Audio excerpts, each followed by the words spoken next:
कैसे हैं दोस्तों। हाल ही में एक सर्वे हुआ जिसके मुताबिक 62% पाकिस्तानी पाकिस्तान छोड़ना चाह रहे हैं। 1971 से अब तक 90,334 engineers, 31,788 computer experts, 31,168 doctors, 68,166 accountants, 1,35,672 supervisors, 3,51,822 agriculture experts मुल्क छोड़कर जा चुके हैं and the list goes on. मुल्क का कर्जा 130.6 बिलियन डॉलर से भी एक्सीड कर गया और इमेजिन किया जा रहा है कि श्रीलंका की तरह पाकिस्तान भी डिफॉल्ट कर जाएगा। क्या वजह है इन यंगस्टर्स के मुल्क को छोड़कर जाने की? कब से शुरू हुआ ये डेट का खेल? जानने की कोशिश करते हैं आज के इस वीडियो में।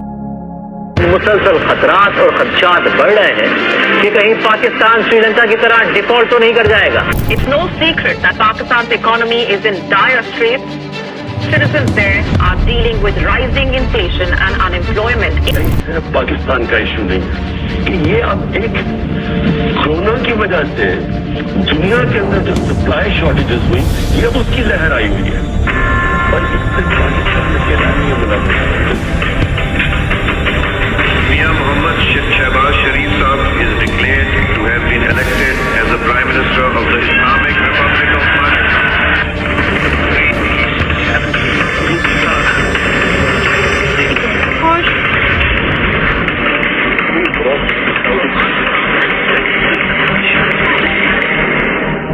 कहानी शुरू होती है 1958 से, जब पहली बार पाकिस्तान IMF के पास जाता है। IMF का है यानी इंटरनेशनल मॉनेटरी फंड। ये एक ऑर्गेनाइजेशन है जो कि ग्रेट डिप्रेशन 1930 के बाद 1944 में एस्टेब्लिश की गई थी। उस वक्त 44 कंट्रीज ने मिलकर इसे बनाया था, इस फ्रेमवर्क को। आज इसमें 190 कंट्रीज है। इस वक्त तक पाकिस्तान 28 बार जा चुका है IMF के पास, लेकिन हालात पहले दिन से इतने बुरे नहीं थे। 1947 के बंटवारे के बाद शुरू में पाकिस्तान की इकोनॉमी इंडिया से बेहतर ग्रो कर रही थी। फिर आता है अयूब खान का दौर, जिसमें मुल्क ने काफी तरक्की की, डैम्स बने, नेशनल हाईवेज बने। लेकिन सोचने की बात है कि इस डेवलपमेंट के लिए पैसा कहां से आया? असल में पाकिस्तानी पॉलिटिशियंस को अली बाबा का गार मिल गया था, जिसमें खजाना तो बहुत था, लेकिन ये खजाना फ्यूचर में पाकिस्तान को डिस्ट्रॉय करने वाला था। ये खजाना था डेट, जो कि IMF से लिया जा रहा था। जैसे कि पहले मैंने आपको बताया कि पाकिस्तान इस वक्त तक 28 बार IMF के पास जा चुका है, लेकिन यहाँ स्टॉप नहीं लगता। एशियन डेवलपमेंट बैंक और वर्ल्ड बैंक से कर्जा भी लिया जा चुका है।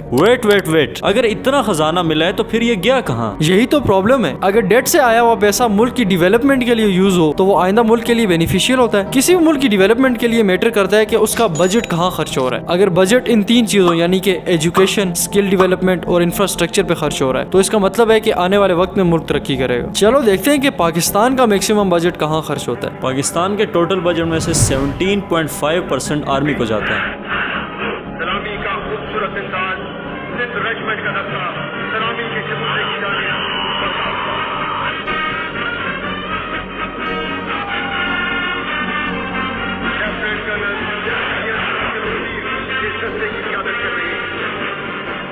इकोनॉमिक सर्वे ऑफ पाकिस्तान 2021-2022 के मुताबिक पिछले साल टोटल GDP का सिर्फ 1.77% एजुकेशन पर खर्च हुआ है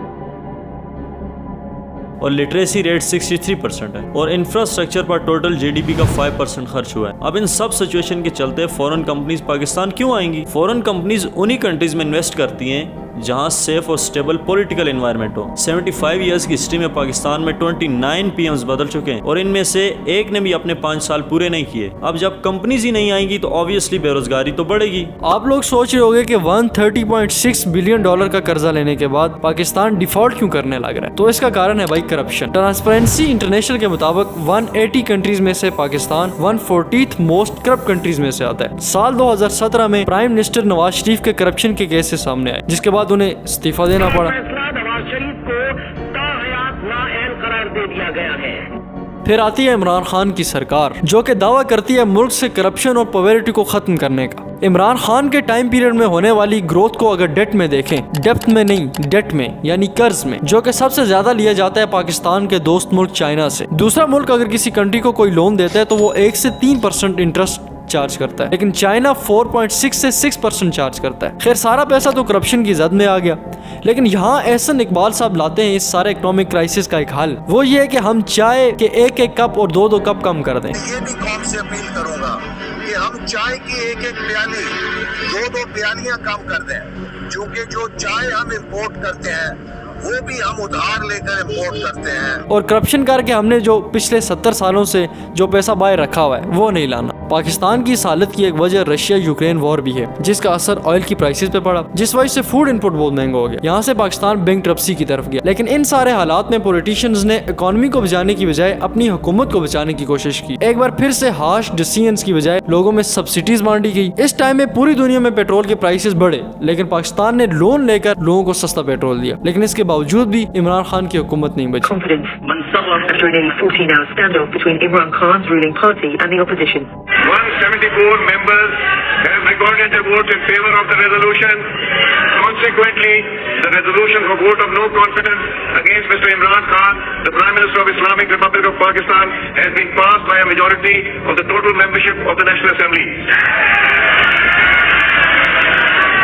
और हमेशा की तरह लीडरशिप बदली लेकिन सिस्टम नहीं। और बदलता भी कैसे, ये पाकिस्तान की पॉलिटिक्स की रवायात हैं। क्योंकि हर आने वाले लीडर को ये खौफ होता है कि उसका ओपोनेंट उसको कुर्सी से हटा देगा, इसलिए उसका फोकस पावर पे रहता है, ना कि एक्चुअल डेवलपमेंट में। जैसे कि 1978 में ज़ियाउल हक की सरकार आई, जैसे ही वो पावर में आया उसने यूनियंस बैन कर दिए और मीडिया को सेंसर कर दिया और पूरी दुनिया में डिफरेंट एंटिटीज से हैवी लोन लिए। उसके बाद बेनजीर भुट्टो की सरकार आई और जैसे ही उसने यूनियंस पे बैन हटाया और प्रेस को फ्रीडम दी तो उसको मार निकाला नवाज शरीफ ने।